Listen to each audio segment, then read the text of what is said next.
I am Penelope, author of epic fantasy and paranormal romance, and welcome to my imaginary friends, a look behind the scenes of an author mapping the worlds in my head and making them a reality.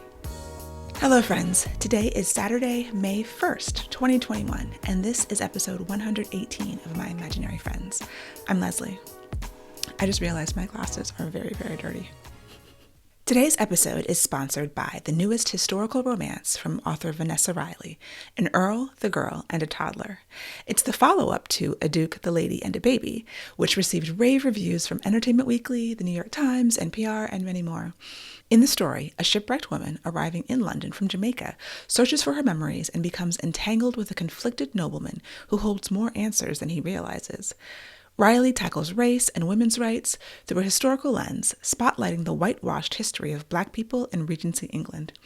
If you loved Bridgerton, then definitely check out An Earl, the Girl, and a Toddler by Vanessa Riley, wherever books are sold or at kensingtonbooks.com. Vanessa is a friend of the show, and she is wonderful. You should definitely check out her Instagram and social media because she is a riot on there, and she's doing really good work on the promo. And these books have been all over the place. I'm really excited to read them, and I hope that you enjoy them. So this week's best thing is Shadow and Bone on Netflix. I watched the whole thing a few days ago. It took me 2 or 3 days because my mind just gets full, and I wanted to take a little bit of time. Sometimes I just want to enjoy something. If I binge it all the way through, then my mind is spinning it. I don't even remember what I've watched. So yeah, I really, really enjoyed it. I loved the show so much. I was texting my friends. I'm like, why aren't you watching this? Why can't we talk about this? I need to gush to someone. But none of them not my closest friends haven't read the books. So I read the first Shadow and Bone book, the first of the trilogy, and I was kind of meh on it. I looked back on Goodreads and I'd given it a 3.5. I marked it as 4 stars, but in the text it was 3.5 stars. And then, of course, Six of Crows, I adored. It inspired me to write my own heist story, and I loved everything about it. So what was really interesting about the TV show, they take these 2 series by Leigh Bardugo, and they take place in the same world, but in the books, the main characters don't meet. There are some minor characters that you see in both books. And so they take the story of Shadow and Bone, from what I understand, and then they take the characters of Six of Crows and put them in a different heist. And I think that's also one of the reasons why I really liked it, because I tend to have a difficult time with adaptations when I read the book first. So with Harry Potter, Lord of the Rings, I had read all the books, and when it came time for the movie, in my mind, I'm just comparing them to the books. And so the movie's never quite, I think Lord of the Rings was a little bit different, but I know definitely with Harry Potter, it never quite held up because I was like, oh, they didn't do this, they didn't do that, I missed this, that's different, that's not how I pictured it. I just have a hard time. And so I had read Shadow and Bone almost 10 years ago, whenever it came out. So I didn't really remember anything about it. Six of Crows was much more recent, but since they changed it, I didn't have anything to compare it to except for the characters and the performances of the actors, which I thought were phenomenal. I loved all of the actors and their roles, and their interpretations of the roles. If it had been the exact story from Six of Crows that I really loved, I might have had a harder time with it. The characters of Nina and Matthias, they took their backstory and put it into season 1. And I think it worked well because it was just a small piece of it.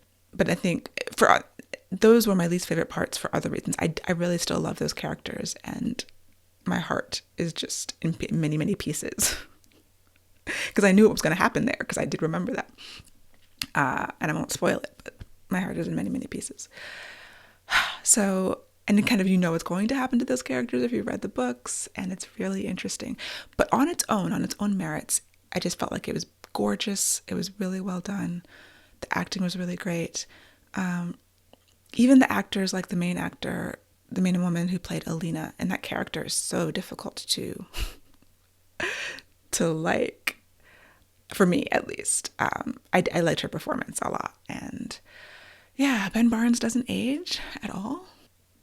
But I highly recommend the series. I definitely enjoyed it. I'm looking forward to what's coming next. And yeah, that's an example of a good adaptation. I can't think of too many other books that I've read that have had adaptations. I didn't read Bridgerton. I've never read Game of Thrones. So I was able to enjoy those on their merits from what was on screen. And there's other examples where I have watched the movie first and then read the book, like with Jurassic Park.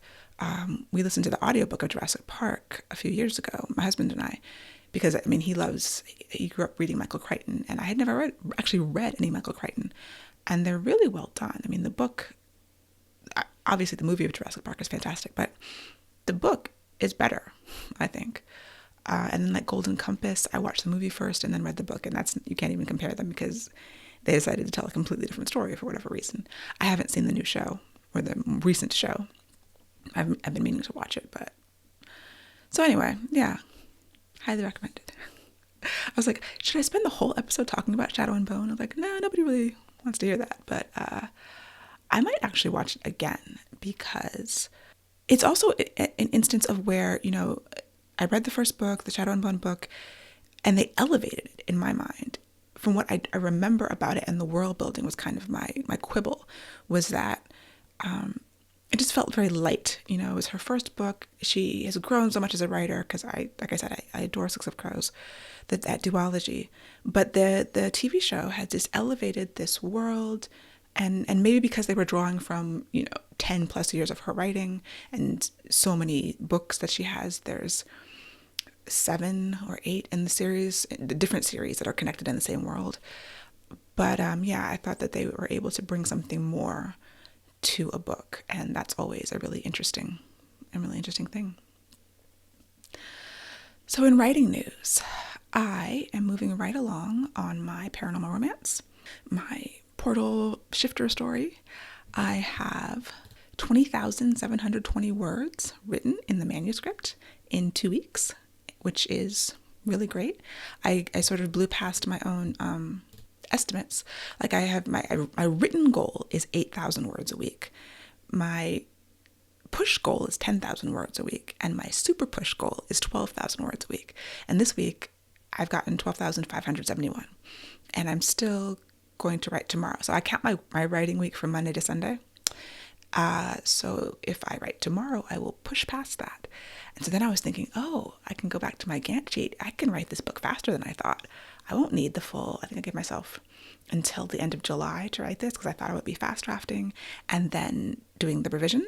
But I'm writing a clean version. And I really have been tempted to go and like push my schedule. But then I was like, it's been 2 weeks. You know, we haven't got to the midpoint. You know, the midpoint is often a struggle. Now, this is a book that has been in my mind for 5 years, so I think that's one of the reasons why I've been moving through it pretty easily. The story is set, even with the changes I've made. It's just something that's been living in my brain for such a long time, and I do think that has to make a difference. But I'm still holding myself back from adjusting the schedule. I'll see how it goes. There's no reason to move all the bars on my Gantt sheet yet. I'm hoping that I'll finish it faster. Ideally, I would love to write the first 2 together because I was kind of lamenting the way my schedule is looking. I might only be able to do 1 of these a year, and I would love to be able to put out 2 a year.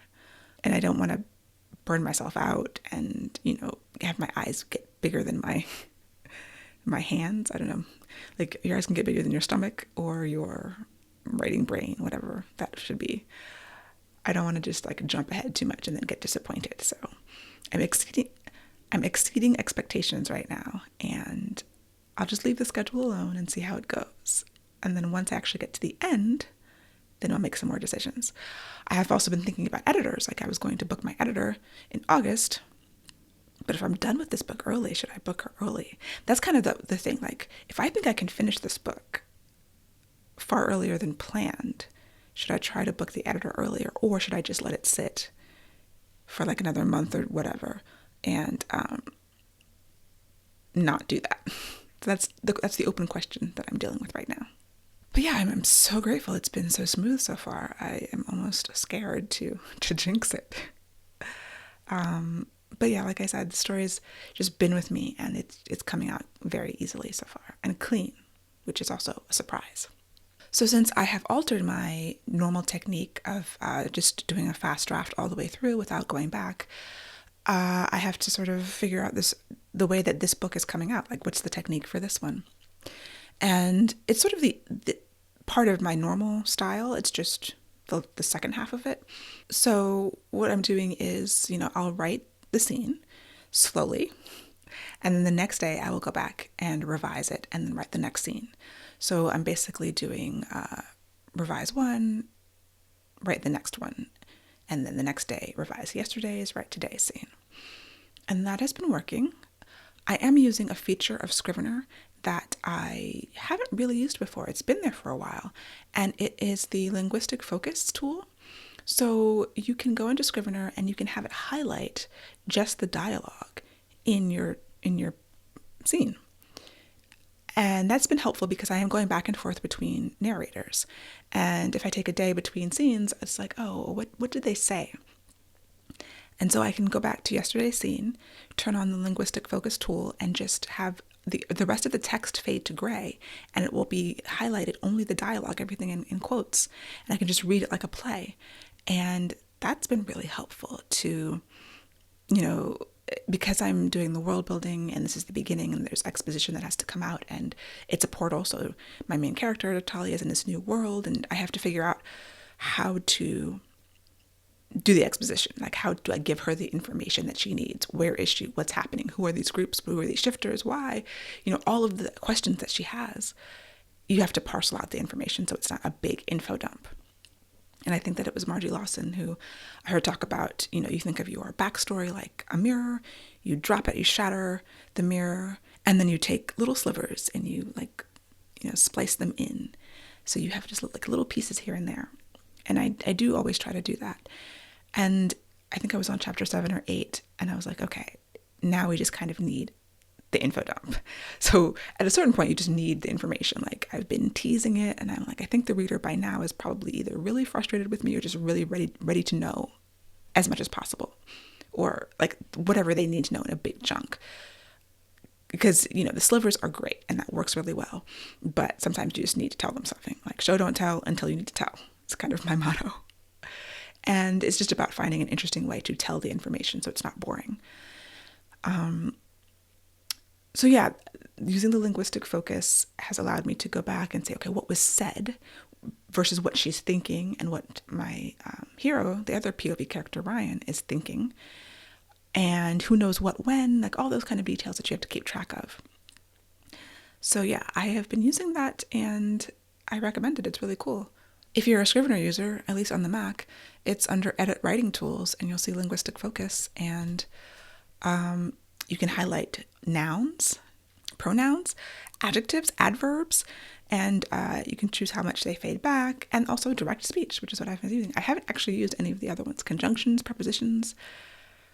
I'm sure that could be helpful at some point, but Scrivener is so wonderful and it has so many aspects of it that, it's impossible to use 100% of what's in that software. And I appreciate like finding new little tweaks, little ways to tweak my process and use additional features and functionality. So there's your tip for the day. In other publishing news or tasks, I redid some of the backmatter of some of my self-published books. So Sky Warren, she's teaching an ads for authors class. I'm not in that class because I don't have enough self-published books to make it worth it to advertise them. But she did a webinar that I saw sort of as a promo for the class. And I took a lot of good information away from the webinar. And something simple that I realized I could do was improve my backmatter. So if you're not familiar, backmatter is whatever comes after the very end of the story. And when you're creating your ebook, usually you can use that space right after the end, the last chapter, the epilogue, whatever, to promote the next book in the series or promote another series, like whatever you want them to read next. You try to give them a call to action, give the reader a call to action.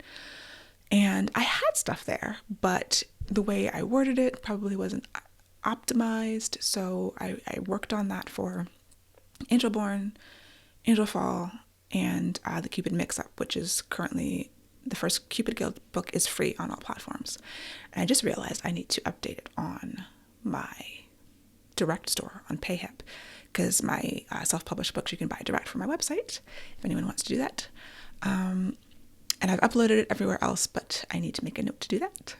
So it's just kind of the wording. It's kind of making it seem like an ad to try to entice people to actually click that link to go to the next thing, whatever you want them to do. So I'm, from one book leads to another. And then when they're at the end of the series, I try to lead them to something kind of similar. So Angelborn and Angel Fall are the paranormal romance books. Cupid Guild is paranormal romance, but it's lighter, but it's still in that umbrella. So I'm kind of pointing people from Angel Fall to Cupid Mix-Up. I also changed something else in the Backmatter. So in Angelborn, I have some deleted scenes that were just on my website. And at the end of the book, I was like, hey, you want to read some deleted scenes? Click here. And they were just on a page.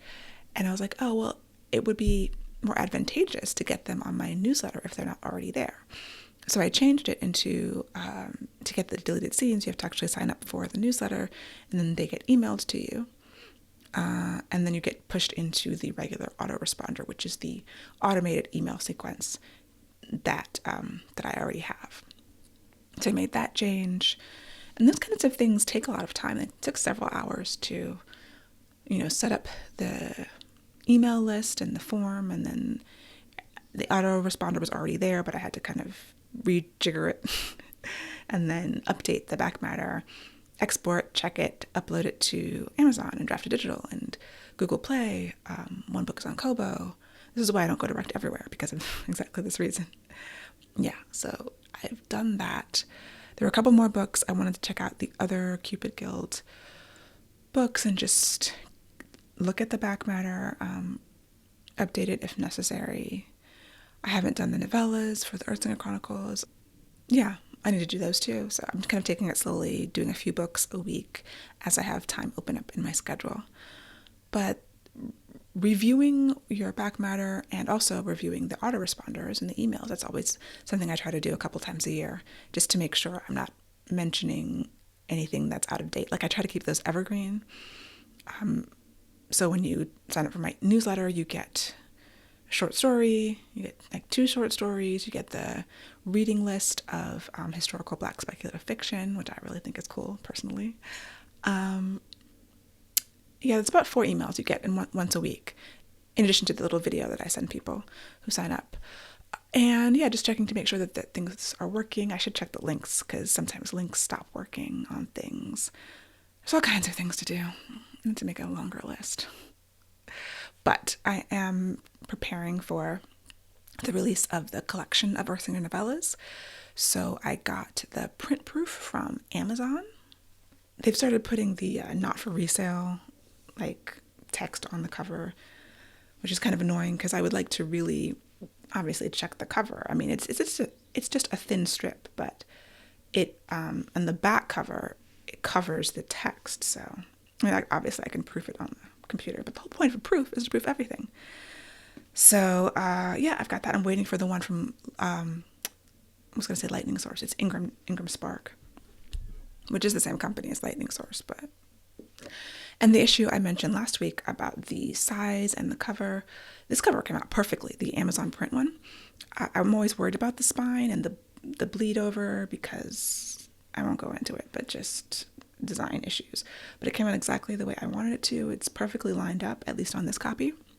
So hopefully the Ingram Spark copy will be similarly good, and I won't have to worry too much about it. And yeah, I also am doing the graphics for the read-along. I did the schedule, so I'm going to post that sometime in the next 2 weeks.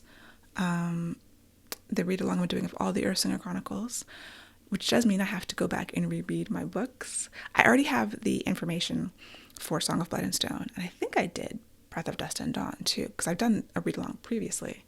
So I do have to go back and at least skim through Whispers and the other 4 books. I'm not going to name them all. It will take too long. So I can, create sort of like the behind the scenes details, like the annotations. And that's what I'll be posting on Instagram for this read along. And I'm thinking, my initial plan was to do after each group of books, so the novel and novella grouping, to do like an Instagram live. I might still do that. I was thinking maybe I shouldn't, because it's a lot, but I think it would be fun. So it'd be like a spoilery Q&A for that group of books. So that's, I don't know if I'm going to put that on the graphic, though. That might be just more like a And hey, guess what? There's an Instagram Live next week, as opposed to advertising it and then having to commit to it. Because if I don't say I'm going to do it officially, then I could bow out if there's not enough interest, if like nobody cares, and I'm like, I'm not going to do it. So I won't promise something that I don't want to, that I won't be able to deliver. Whew, yeah, so that's what I've been doing. It's been busy, like doing the actual writing work and then kind of focusing on the other publishing tasks that you have to do when you're self-published. Reminds me of what I already knew, but a visceral reminder of how difficult self-publishing can be. Or just how much work it is. It's like, I still have to do a lot of promo. And I mean, the whole read-along thing is really for Requiem. It's for the trad published book. So it's not all self-publishing stuff, but the Backmatter stuff definitely is. Adding the Q&A section. So I'll start going through some of the questions that I've received. If you have a question for me, just email me at podcast@lpenelope.com and I will answer it in a future show. So what were books that you read as a child? I loved classics. I loved Secret Garden, Little Lord Fauntleroy, Matchstick Girl, like those kinds of books. I would read Secret Garden over and over and over again. I loved Dickon. Mary was weird, Colin was annoying, but I just loved the story. I remember I loved Virginia Hamilton, so you had some black science fiction, like YA, Justice and Her Brothers was the series. A lot of my books are gone, like my childhood books are gone. I have a handful of them, but I've moved across the country a couple of times. My mom has moved a few times, and you shed books over the years as you go. If I could go back in time and do a few things, one of them would be save some of those books that I loved so I could have those original versions that were so dog-eared. Are You There, God? It's Me, Margaret was like my Bible as a child, as like a teen. I read that book like almost every week. I don't know why. I've had so much comfort in that book. So those are kind of some of the ones I remember when I was really young, like middle school, high school, as being like formative texts.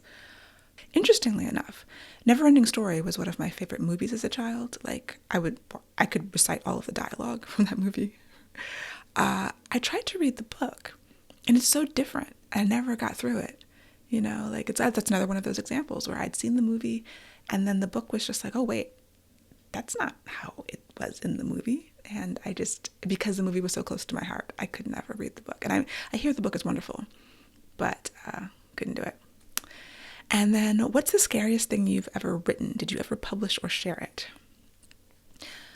Scariest to write? When I was younger, I mean, I've always written. Since I was 5 years old, I would write stories. And my stories were very dark for a long time, like to the point where my parents were concerned. I had a story, I don't know, it was like 10 or 11. I was writing about necrophilia, like dark stuff. And I shared it with them, and I think the reaction I got was like, oh, they were like, are you okay, Leslie? Like, what do we need to do to make you happy? Like, to improve your mood, can you write happy things? And I was like, I'll try. But as like a grown-up person, I think it is important to try to, like as an artist of any kind, to try to do things that scare you. And I could talk about, the next challenge, like a writing challenge I'm going to have. It's because it scares me. Writing The Heist was scary because I didn't know if I was up to it. And I love the manuscript.